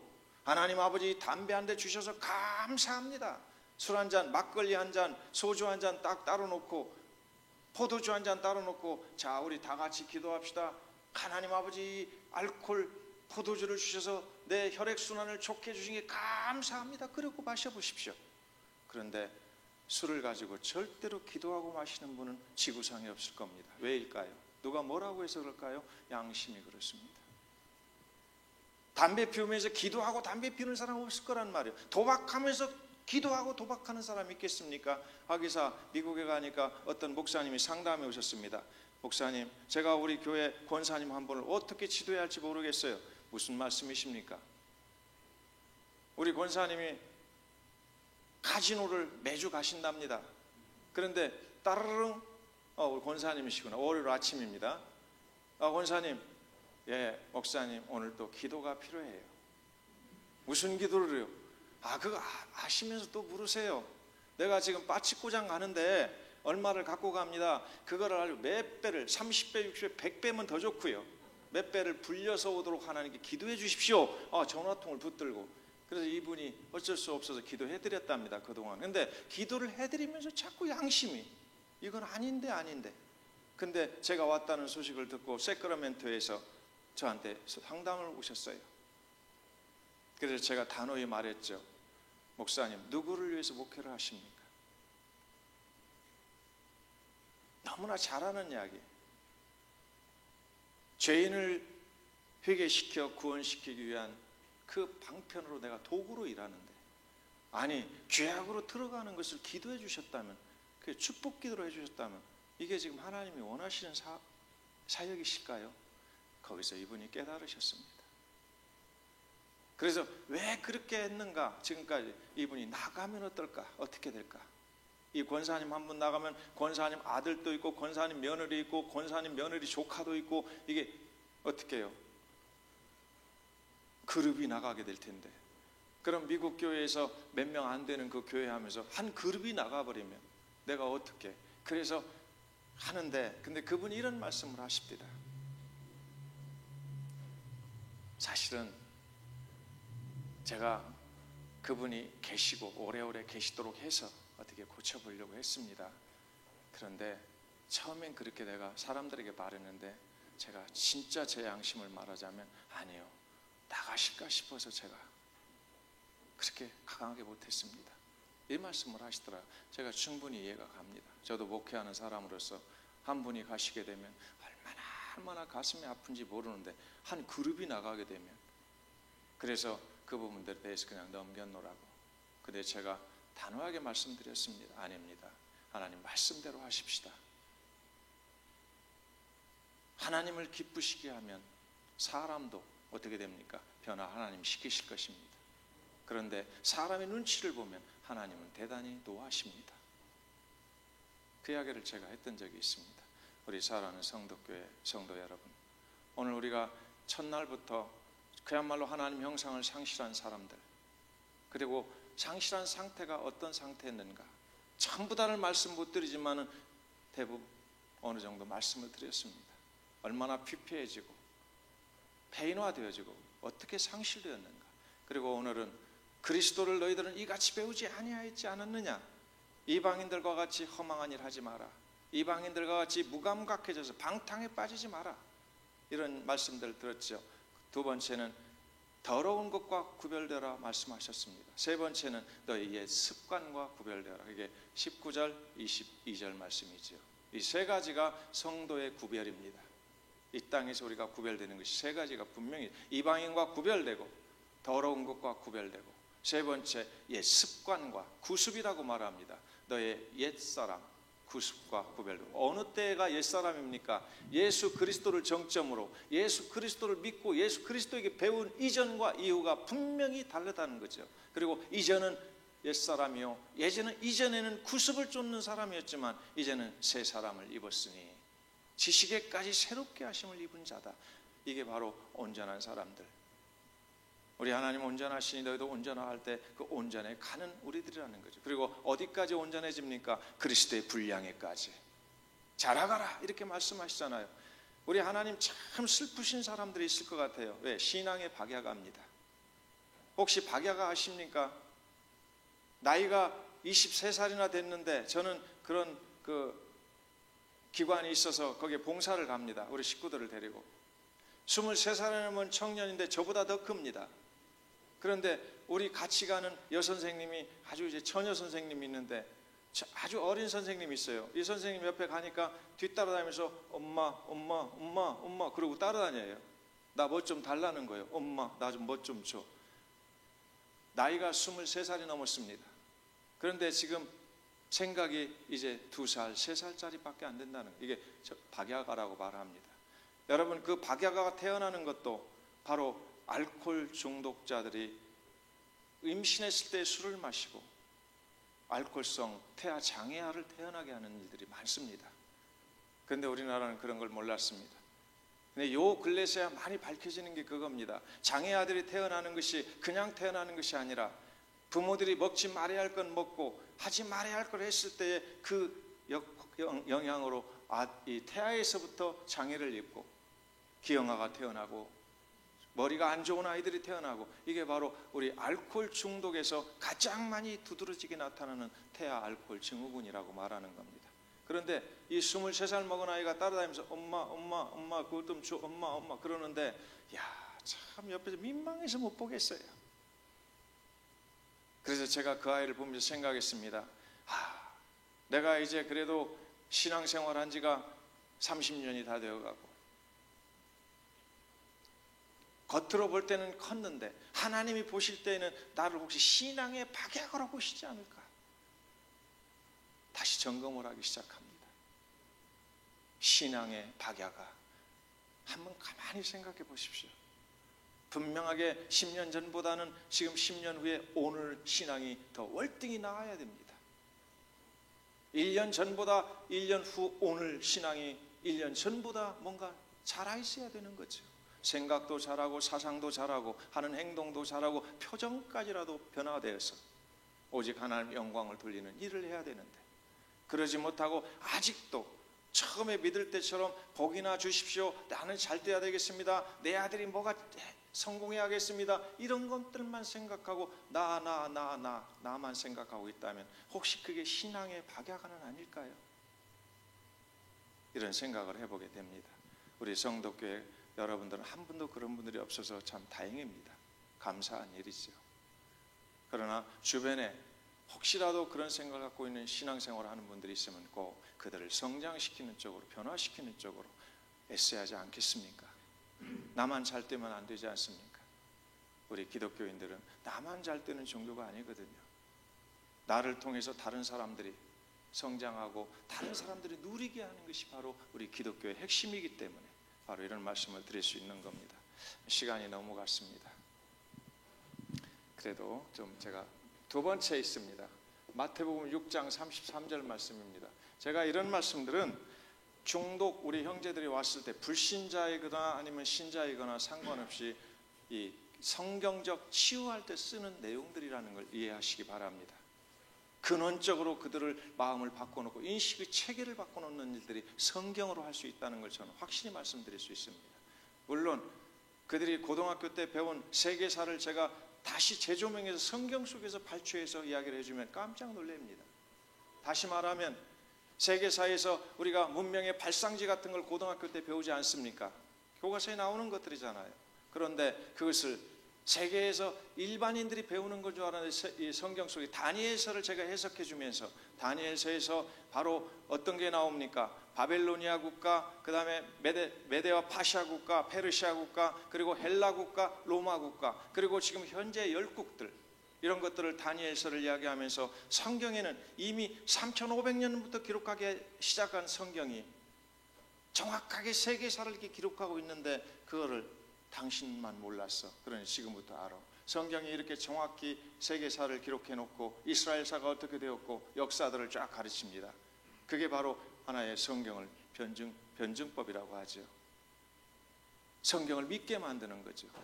아, 성경은 세계도 이렇게 예언을 했는데 그대로 됐네. 그러면은 구하라 주실 것이요, 찾으라 찾을 것이요, 두드리라 그러면 열릴 것이니라. 이건 개인에게 주는 약속인데 안 이루어지겠습니까? 지금부터 하나님께 구해 보십시오. 하나님이 주신 방법을 찾아서 지혜로 찾으시죠. 두드리세요. 그러면 당신의 삶이 바뀌어질 겁니다. 이렇게 성경이 성경다움을 가르치고 그리고 그걸 믿게 하고 성경에서 나오는 신명기 28장의 1절과 14절까지 말씀 속에서 내가 이렇게 하나님 명령과 규례와 법도를 지켜 행하면 들어가도 복을 받고 나가도 복을 받을 수 있다는 걸 쫙 가르쳐주고 네가 머리가 되고 꼬리가 되지 않고 네가 구워줄지라도 꾸지 않을 것이고 이런 말씀을 쭉 가르쳐줍니다. 이렇게 복 받고 싶은 사람이 누구나 있는 거 아닙니까? 그런데 15절에서 다음 마지막 절까지 가르치면서 3배가 더 많은 바로 이 저주장을 그대로 가르칩니다. 네가 이 하나님의 말씀을 거스릴 때, 거역할 때, 배척할 때 이 나오는 앞에서 14절까지 나오는 이 용량보다 2배 이상 더 많은 바로 이 저주가 너에게 임할 것이다. 여러분, 저주 이야기 정확히 해줘야 됩니다. 예수의 이름으로 귀신아 물러가라 이 선포가 아니고 성경에서 네 눈을 쪼아먹을 거야. 자식들에게 말해야 됩니다. 어떤 자식입니까? 부모에게 눈을 똑바로 뜨면서 막 부모를 대적하는 자식에게 애야, 그렇다고 같이 눈을 부릅뜨고 네 눈을 독수리가 쪼아먹을 거야 그러면 안 되겠죠. 조용하게 애야 내 눈 조심하거라. 성경에 보면 부모를 딱 똑바로 바라보며 대적하는 그 눈을 독수리가 쪼아먹게 한다 그러셨으니까 너 눈을 다칠 수도 있어. 그렇게 바라보지 마. 지금 회개하거라. 그래야 눈 안 다쳐. 그럼 애들이 뭐라고 갑니까? 별 망령된 소리 다 하고 뜩 나갔는데 어때요? 공이 하나 딱 날아오더니 여기 눈을 딱 때립니다. 왜? 저쪽에 놀던 아이들이 하필 뭐 야구공을 쳤는데 그게 날아와 여기 때려. 누가 한 겁니까? 누가 하신 겁니까? 하나님이 하신 거죠. 왜? 그 어머니가 성경을 통해서 선포하신 거거든요. 네가 그렇게 부모에게 눈 똑바로 뜨면서 쏘아보면서 네가 이렇게 대적할 때 하나님이 그 눈을 독수리가 쪼아먹도록, 까마귀가 쪼아먹도록, 새들이 네 눈을 쪼아먹도록 하신다고 했으니까 네 눈을 다치는 걸 말하는 거란다. 네가 장님이 될 수 있어. 왜 그 말을 왜 못합니까? 우리 성도들이요, 예수 믿는다고 항상 초조해서 살아요. 좋은 말만 해주려고 해요. 아니요, 좋은 말만 하는 건 사탄의 역사입니다. 달콤한 말 하는 건 사탄의 역사입니다. 그래서 인정은 사탄의 것이라고 저는 분명하게 선포합니다. 인정이 아니라 우리는 진리의 공의를 선포해야 된다는 겁니다. 오직 성경 말씀에서 말하는 거면 내 자식이건 남편이건 아니면 우리 부모님이시건 정중하게 그 말씀들을 전해줄 때 그게 선포라는 것입니다. 그런데 이 선포를 이상하게 예수의 이름으로 귀신아 물러가 큰 소리 치면 선포인 줄로 잘못 우리 기독교가 잘못돼가지고 언제부터인가. 정말 기독교에서는 그런 선포가 아닙니다. 하나님의 말씀 그대로를 내가 지금 이 말이 3000년 전부터 3500년 전부터 쓰여진 그 글이 아니라 오늘 나에게 주셔서 내 입을 통해서 하나님이 지금 말하신다는 이 확실한 믿음을 가지고 그대로 성경을 전해주면 저주는 저주대로 전해주고 저주받을 일을 한 사람에게는 저주 이야기를 해주고 복받을 사람에게는 그대로 복의 이야기를 해주면 그게 선포라 그런 말입니다. 그러면 누구도 할 수 있는 일입니다. 그래서 우리 부모님들이 자식들이 혹시 그게 불안당 같은 자식들이 있으면 조용하게 말해 줘야 됩니다. 네가 이렇게 될 거야. 성경에 이렇게 말씀하셨어. 그러니 회개하고 돌아오거라. 아니면 지금은 회개가 안 될지라도 네가 이러이러한 고통을 받을 때에 네가 술을 먹고 다니다 그런 상황이 되고 이럴 때에 그야말로 사면초가에 빠져 있을 때 이때 내 말을 기억하고 회개하거라. 그럼 하나님이 분명히 회개하는 자를 하나님이 용서하신단다. 이야기를 해줬을 때 그게 선포가 아니겠습니까? 참 시간이 너무나도 아쉽습니다. 제 이야기를 조금 해드리고 싶은데 목사님 좀 해도 되겠습니까? 제가 어느 날 청년 때 일입니다. 술을 마시고 만취가 돼서 집에를 들어갔습니다. 저희 어머니 아버님은 기독교인들이셨습니다.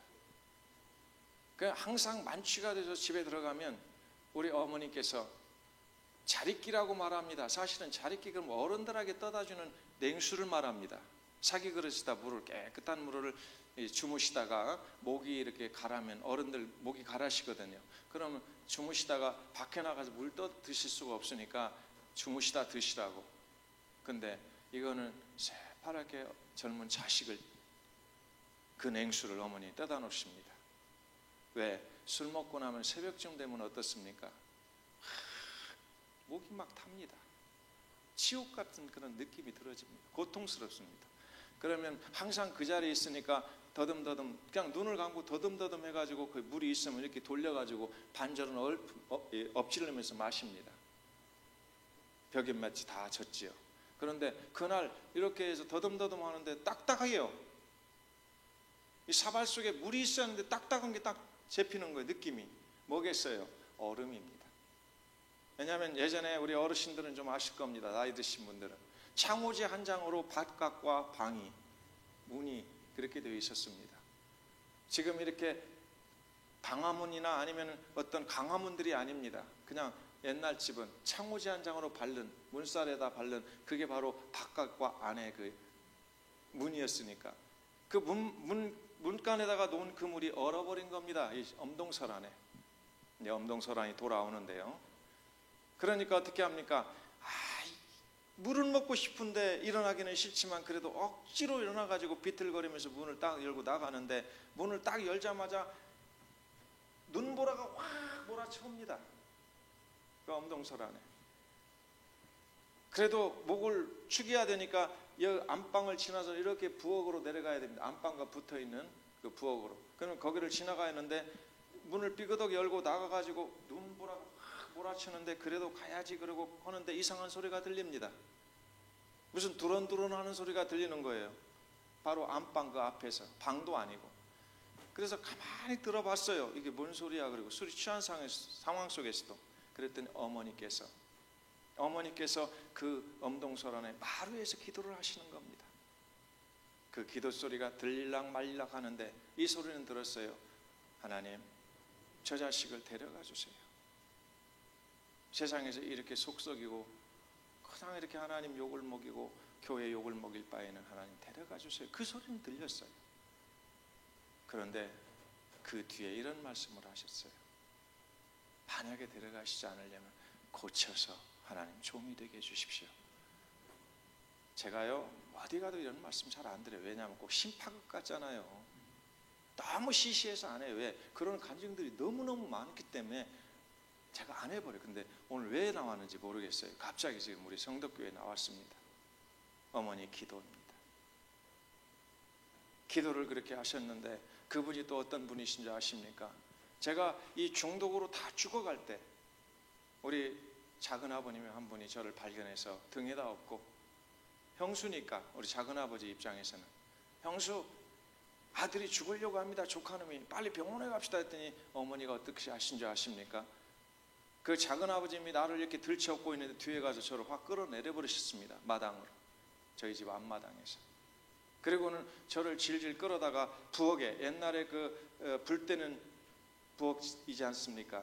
그럼 부엌 그 구석에는 항상 거기에 그 쏘시개도 있고 그 위에 나무 조각도 있는데 나무 조각을 좀 치우고는 거기에 쏘시개 있는데 저를 눕혀놨습니다. 참 냉정한 사랑을 하셨어요.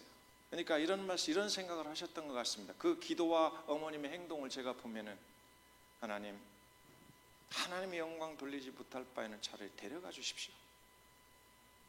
너무 냉정한 기도 아닙니까? 그런데 그 뒤에 기도도 꼭 필요하죠. 그러나 하나님께서 쓰시려면 고치셔서 하나님 영광 위에 써주십시오. 헷갈리시죠? 그런데 이 냉정한 사랑과 하나님 앞에서 꼭 해야 할 진리적인 그런 기도들을 꼭 들으셔야 된다는 거예요. 가족 중에 그런 사람들이 있습니까? 꼭 그렇게 하시길 바랍니다. 제가 너무너무 지금 시간이 그러니까 세 번째는 마태복음 25장입니다. 40절 말씀을 중심해서 마태복음 25장을 거의 다 읽으시면 됩니다. 여기에 뭐가 나오냐면, 자, 마태복음 6장 33절은 뭐냐면 그의 나라와 의입니다. 그렇죠? 너희는 먼저 그의 나라와 그의 의를 구하라. 그래야 하면 이 모든 것을 너희에게 어떻게 하신다 했습니까? 더하신다고 하셨습니다. 그러니까 우리가 우선순위를 잘해야 됩니다. 먼저 할 걸 먼저 하셔야 된다는 거죠. 하나님 아버지, 먼저 우리 가정을 좀 부자가 되게 해주시고 우리 가정의 문제를 해결해 주시면 이렇게 하겠습니다가 아니라, 하나님, 제가 먼저 하나님 나라와 의를, 나라를 먼저 구하겠습니다. 그럼 그 뒤에는 구하지 않으셔도 돼요. 왜? 하나님 약속이니까. 그래야 하면 이 모든 것을 너에게 더하시라. 마태복음 6장 33절 너무 잘 외우고 계시는 성경이잖아요. 그런데 왜 우선순위를 바꾸십니까? 내가 이렇게 해주면, 나를 건강하게 해주면, 나에게 뭔가를 주시면 이렇게 하겠습니다. 이건 기도가 아닙니다. 우리 기독교 기도 아닙니다. 우리 기독교 기도는 하나님, 어떤 상황이든지 내가 먼저 하나님 나라와 의를 구하겠습니다. 그것만 하면 되는 거예요. 그 뒤에는 우리가 구할 필요도 없이 하나님께서 약속이니까 이 모든 걸 너희에게 더하시라는 말씀이 우리에게 이루어지는 겁니다. 바로 그래서 우리가 꼭 중심을 잡아야 할 것이 영광이요 그의 나라 그의 의를 먼저 구하는 것이다. 그래서 이 먼저 우선순위라는 겁니다. 세 번째, 마태복음 25장 40절 말씀에는 작은 소자에게 한 것이고 내게 한 것이라는 말씀이 있습니다.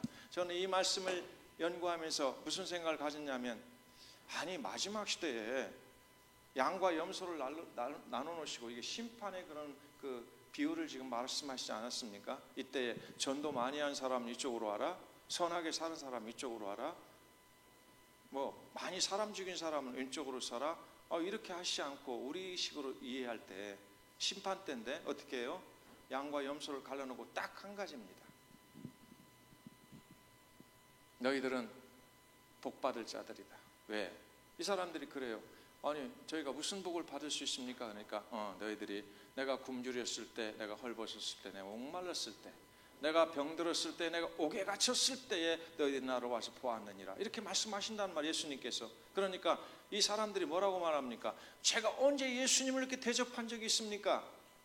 그때 뭐라고 말합니까? 예수님께서 네 옆집에 있는 소자에게 한 것이고 내게 한 것이니라. 우리가 예수님께 한 거라면 그게 예배가 아니겠습니까? 우리는 형식적인 예배, 무슨 거창한 무슨 조직적인 예배, 그것만 예배라고 생각합니다마는 아닙니다. 예수님이 기뻐하시는 일을 하면 그게 산 예배가 되는 것입니다. 그런데 그 예배는 무시해버립니다. 작은 소자를 돌보는 것이고 내게 하는 것이니라고 했을 때라면, 그것이 바로 예배라면 우리가 작은 소자를 얼마나 돌봤는지를 한번 살펴봐야 할 것입니다.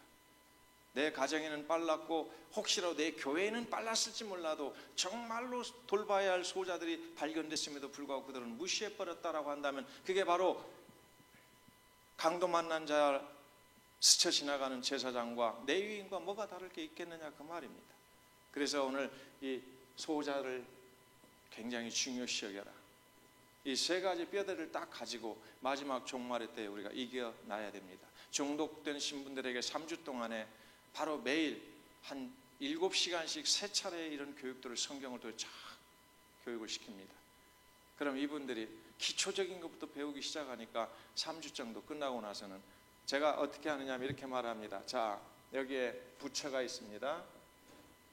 여기에 공자님이 계십니다. 마호멧이라고 하죠.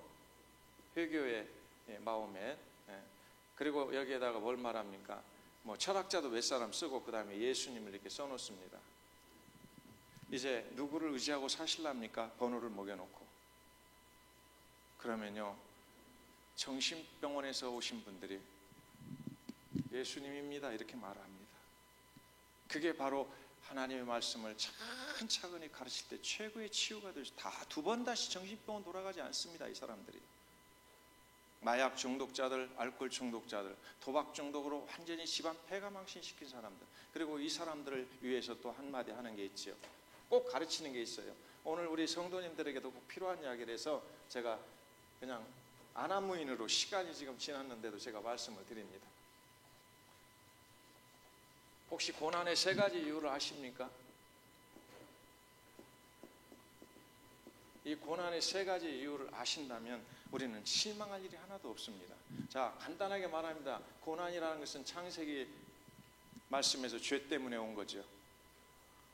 우리 여자분들은 산고의 고통, 남자를 사모하는 갈등의 고통, 번민의 고통, 남자는 죽어라고 고생을 하고 그래도 땅이 먹을 걸 제대로 내주지 않는 바로 그런 수고의 고통. 이게 고통 아니겠습니까? 뱀은 배로 기어다니는 고통.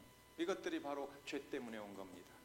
그럼 죄는 어떻게 하면 우리가 해결할 수 있습니까? 너무 잘 아시는 거지만 회개입니다. 그런데 회개라고 하니까 매 밤에 와가지고 엉엉 새벽까지 울고 가는 게 회개라고 생각해요, 보통은. 그래서 또 어떤 분들은 회개를 360도 회개하시는 분들이 있어요. 회개라는 것은 360도는 회개가 아닙니다. 180도가 회개입니다. 그래서 회개라는 게 뭐냐, 잘 아시지만은 먼저 깨달음이 있어야 됩니다. 내가 무슨 죄를 졌는지도 모르는데 어떻게 회개를 합니까? 주여 모든 죄를 용서하시옵고라고는 하나도 죄 용서 못 받은 사람입니다. 하나님, 어제 저녁에 제가 제 아내에게 쌍심지를 켜고 한번 나쁜 말을 했습니다. 그걸 용서해 주십시오라고 말하는 게 그게 회개란 말이에요. 깨달음이 있어야 됩니다. 정확한 깨달음입니다. 그 다음에 고백이라는 걸 합니다. 왜냐하면 우리 하나님과의 우리는 인격적 관계이기 때문에 우리가 아버지한테 잘못했을 때 아버님 잘못했습니다 그래야지, 아버지한테 잘못해놓고 저 어디 허공에다 두고 제가 잘못했습니다 그러면 더 화가 나시듯이 우리 아버님한테 정확하게 무릎을 꿇고 하나님, 성경을 보니까 제가 죄가 아니었다고 생각하는 것이 너무도 죄라는 걸 깨달았습니다. 용서해 주시기 바랍니다. 이렇게 하나님께 고백하는 거죠. 그런데 대부분 여기까지는 합니다. 사람에게 용서를 구하지 않습니다. 아내에게, 남편에게, 자식에게, 부모님에게 혹시라도 하나님 앞에 빌어야 할 죄가 생각나서 빌었다면 당사자들에게 가서 사과해야 됩니다. 용서를 빌어야 되는 거예요. 아버님, 제가 하나님께는 용서를 빌었지만은 아버님께 제가 용서를 못 빌었어요. 용서해 주시기 바랍니다. 아들아 용서해라. 여보 나를 용서해 주세요. 이렇게 하라는 거예요. 해야 그게 완전한 회개가 되고, 세 번째는 버림입니다. 이게 회개의 의미예요. 이 버린다고 할 때 아까 말씀드린 거예요. 360도 회개가 아니라 180도 회개를 해서 완전히 내게서 굴러가 버리게 만드는 거예요. 그게 회개입니다. 만약에 다시 또 번복하는 회개가 있다면 그거를 개, 돼지의 회개라고 말합니다. 토했던 걸 다시 먹고 씻었던 몸을 다시 더러운 곳에 눕혔다. 그래서 그거를 개, 돼지의 회개라 이렇게 말하죠. 이런 것들을 알게 된다면 우리는 진정한 회개를 했는가도 우리가 오늘 또 한번 살펴봐야 할 일들이 있다는 거죠. 정말로 깨달았습니까? 무엇이 회개할 것인지를 정확히 알았습니까? 하나님께 고백했고 그 대상들에게 가서 잘못을 빌었습니까? 그리고 세 번째, 그것을 지금 내가 끊고 있습니까? 이것을 생각하면서 만약에 그렇지 못하다면 새로운 회개의 우리들의 어떤 모습들이 있어야 하나님께서 그때부터 회복시켜 주실 것입니다. 아니, 회복이 문제가 아니고 완전히 다른 삶으로 우리를 이끌어 주실 줄로 믿습니다. 바로 이 부분입니다. 두 번째입니다. 이거는 욥기 23장 10절 말씀에 너무나 잘하는 말씀이죠. 우리를 고난에 빠지게 하는 건 연단과 훈련이라는 것입니다. 우리를 연단하고 훈련시키시는데 우리는 가끔 이런 생각합니다. 훈련은 받을 만한 거야, 그렇습니까? 아니요. 우리 남자분들 논산훈련소에 가서 훈련 받아보셨잖아요. 단령을 하고 싶은 때가 한두 번 아닙니다. 훈련이지만 똑같이 고통스럽습니다. 힘듭니다. 배고픕니다. 땀이 흘려야 됩니다. 똑같습니다. 하나님이 우리를 훈련시키시는 것도 세상에서 가장 미말에 처하게도 만들고 경제적으로 아주 파탄을 만들기도 하고 가족 완전히 뿔뿔이 흩어지게도 만들고, 이런 것들이 우리에게 훈련일 수도 있고 연단일 수도 있고, 내 아내가 중독자, 내 남편이 중독자, 내 자식이 중독자를 만들어서 나를 훈련시킬 수도 있다는 생각을 왜 못 가지시냐 말이에요. 그러면 보십시다. 내가 지금 하나님이 훈련시키시는데, 내 자식을 통해서, 남편을 통해서, 아내를 통해서 나를 훈련시키시는데 나 훈련 못 받겠어, 나 여기서 중단할래. 그럼 어떻게 되는 겁니까? 훈련은 목적이 있습니다. 분명히 논산훈련소에서 훈련을 시킬 때는 자대 배치해서 그 훈련을 받은 사람이 편하게 군대 생활하라고, 전쟁 때 죽지 않으라고 훈련시키는 거지 않습니까? 그래서 하나님은 우리를 훈련시킬 때는 사단하고 싸워서 이기라고, 뭔가 좀 더 나은 직분을 주어서 일하게 하려고 알코올 중독자 남편을 줄 수도 있고, 중독자 자식을 줄 수도 있고, 중독되신 부모님을 우리에게 허락할 수도 있는데, 그것 때문에 살겠네 못 살겠네 그러면서 하나님 기쁘신 일들은 하나도 하지 않고 이렇게 한다면 무슨 훈련이라고 하겠습니까? 그래서 훈련이라는 것은 우리가 도전해야 됩니다. 그럼 이렇게 하십시오. 만약에 중독자 아들 하나가 있으면, 게임 중독이든 술 중독이든 아니면 도박 중독이든 그런 가족이 하나 있으면, 하나님 이거 하나 정도는 내게 그냥 껌값입니다. 한 2명 더 만들어 주십시오. 왜 못합니까? 왜요? 이 훈련을 받고 나면 더 크게 어떤 그 일들에 대해서 할 수 있는 역량이 길러질 텐데요. 내가 그렇게 원한다고 하나님께서 훈련시키시는데 막 주시겠어요? 우리 마음만 받으시겠죠. 네가 그런 각오냐? 아, 그러면 됐어. 그만 훈련 그만 시켜야 되겠다. 이미 준비가 돼 있으니까 실전으로 가거라. 이러지 않겠습니까? 그래서 혹시 우리들에게 힘든 문제가 있고 정말 공고한 문제가 있을 때, 하나님 어찌 저를 이렇게 하십니까? 왜 저만 그러십니까? 라고 하지 말고, 하나님 저를 더 강하게 훈련시키시고 연단시키시는군요. 이 훈련을 받고 난 뒤에 어디에 쓰시려고를 찾으시기를 바랍니다. 그런데 이때 중요한 것이 있습니다. 만약에 어떤 장애아 자식 때문에 내가 힘들었다 그러면 장애아 일을 위해서 여러분 일하십시오. 왜? 육군에서 훈련받은 사람을 공군에 쓰지 않습니다. 상식입니다. 성경은 제가 많이는 읽지 않았지만 어쨌든 성경을 30년 동안 제가 성경만으로 살아왔기 때문에 성경을 어디를 봐도 우리 하나님께서는 여기서 훈련시키고 저기다가 엉뚱한 데다 쓰시지 않으셨습니다. 이건 모세의 저는 훈련을 통해서 정확하게 제가 인지한 겁니다. 그렇다고 보면 여러분이 내가 어떤 것 때문에 가장 고통을 받았는가를 한번 생각해 보십시오. 내 남편입니까? 자식입니까? 그럼 자식의 무엇 때문입니까? 남편의 무슨 문제 때문입니까? 경제 문제 때문입니까? 아니면 어떤 갈등 문제 때문입니까? 바람피는 문제입니까? 그럼 그 일을 하라고 하는 겁니다. 그것 때문에 하나님 훈련시키신 거란 말이에요. 우리에게 심판을 주셨다거나 우리를, 물론 앞에서 죄가 있어서 우리를 징계하시면서 그러면서도 훈련으로 이끌어 가시는 분이 하나님이시니까요. 문제가 없습니다. 죄는 회개하면 되고 연단과 훈련이라고 생각하시거든 도전하십시오. 하나님 이 정도 갖고는 안 되겠습니다. 좀 더 큰 거 주십시오 라고 왜 말을 못하겠습니까? 한번 해보십시다. 그러면 하나님께서 뭐라고 그러시겠어요? 한번 생각해 보세요. 내가 누구를 훈련시키는데 호미를 가지고 뭘 할 수 있을까 하고 호미를 주었어요. 그랬더니 뭐합니까? 호미를 가지고 너무나 잘합니다. 그러면서 아이고 호미 가지고 이것 가지고는 조금 더 큰 일을 해야겠는데 못하겠어요. 좀 괭이 주십시오. 그러면 우리가 뭐라고 하겠습니까? 야, 호미보다 못한 무슨 바늘을 주겠습니까? 아니죠. 괭이를 주게 돼 있죠. 괭이 가지고 잘합니다. 그럼 뭘 줍니까? 이제 경운기 몰게 해줄 겁니다. 그래서 도전을 한다는 거 굉장히 중요한 겁니다. 내가 힘들고 어렵다고 생각할수록 하나님이 나를 어디에 쓰시든지 내가 겪었던 그 일에 쓰실 것이기 때문에 더 큰 내가 훈련과 경험이 필요합니다. 하나님 더 고통을 주셔도 괜찮습니다. 이미 하나님의 본심을 알았으니까 이제 어떻게 합니까? 저에게 더 큰 것도 주십시오. 왜? 훈련시키면서 죽이실 리는 없거든요. 목적이 있기 때문이죠. 그런데 왜 그렇게 고민하고 걱정하고 근심하고, 중독된 자식 하나 있으면 그 자식 밑에서 벌벌벌 뜨시면서 이 자식 어떻게 될까? 저 자식 어떻게 될까? 나는 또 어떻게 될까? 그러고 사십니까? 아니에요. 이 자식을 통해 나를 훈련시키고 나를 연단시키시는군요. 내 남편을 통해서 그렇게 하시는군요.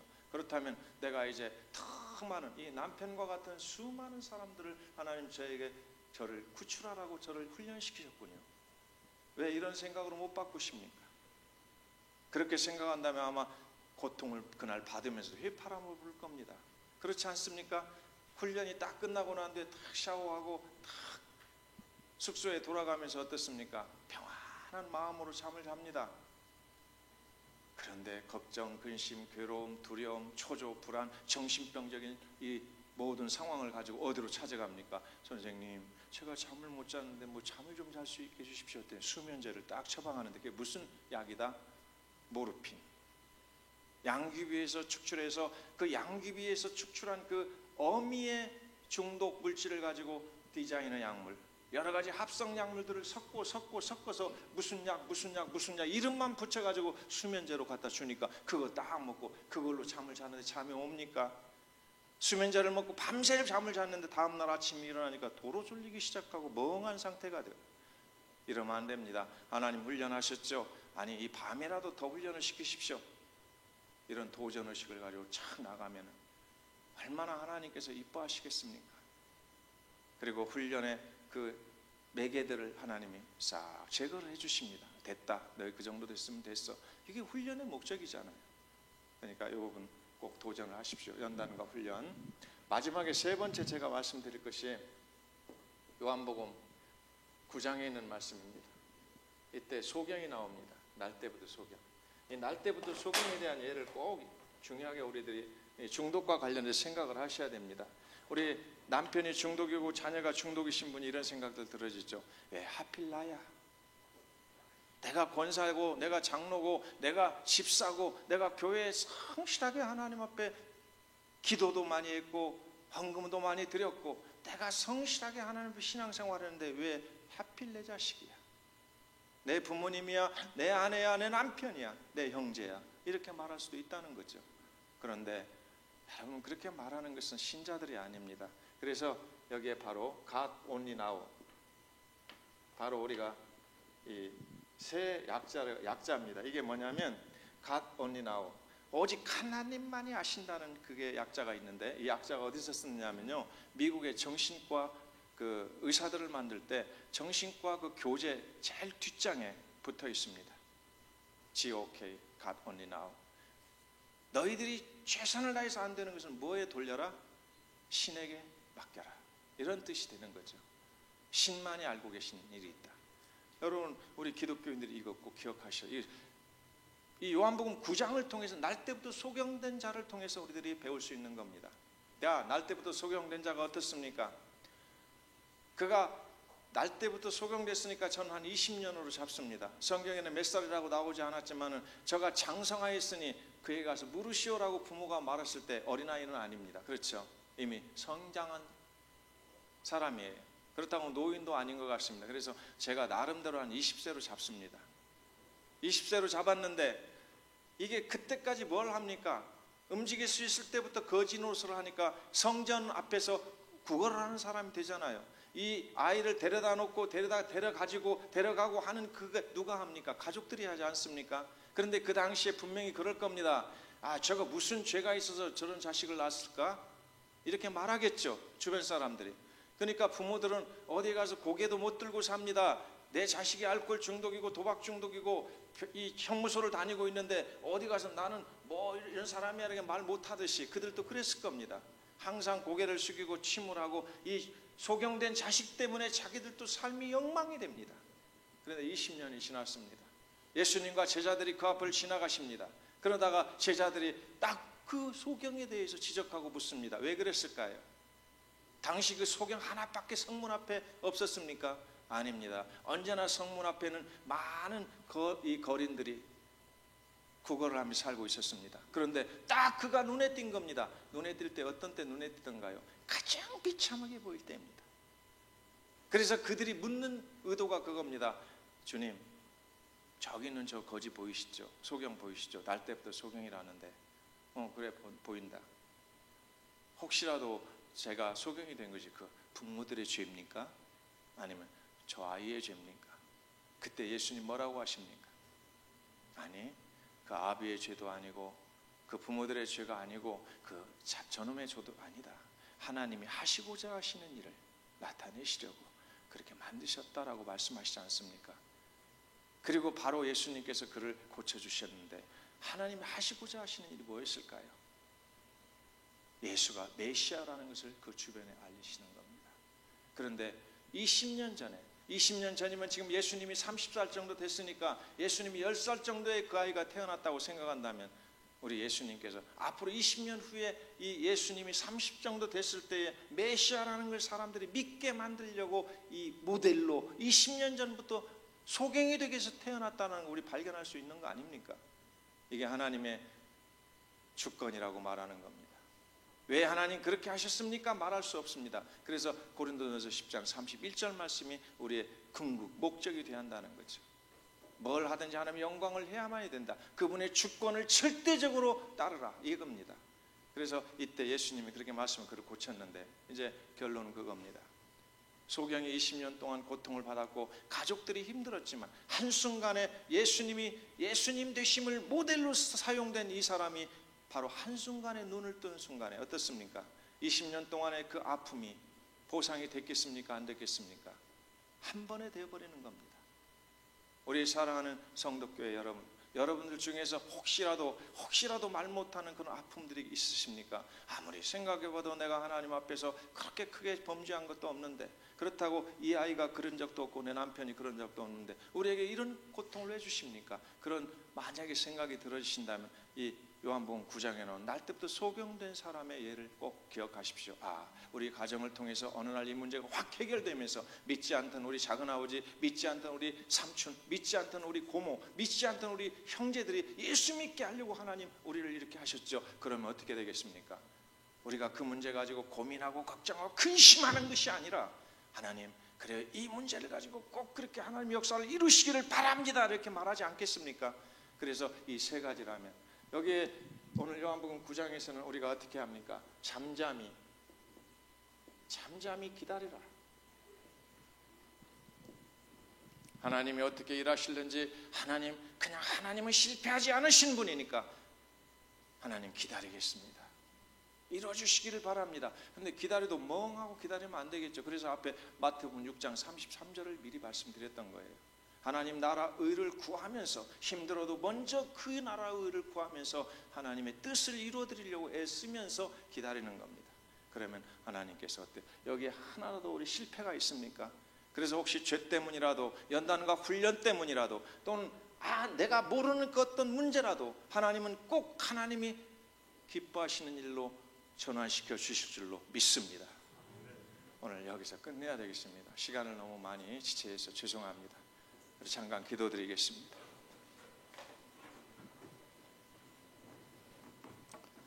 하나님 아버지, 부족한 종 우리 하나님께서 말씀 들려주셔서 사랑하는 우리 성도교회 성도인들과 함께 하나님의 뜻을 이렇게 나눌 수 있게 해주신 것을 감사를 드립니다.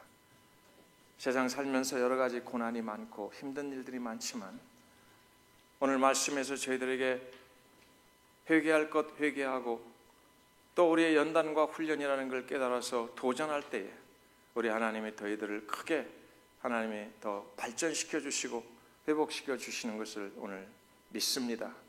하나님 조금도 위축되지 않게 하시고 혹시 아무것도 모르는 그런 일이 있을지라도 잠잠히 참아 기다려 하나님께 실패하지 않으신 분임을 우리들이 믿고 그리고 이겨나가게 하여 주옵소서. 감사하고 예수님 이름으로 기도드리옵나이다. 아멘.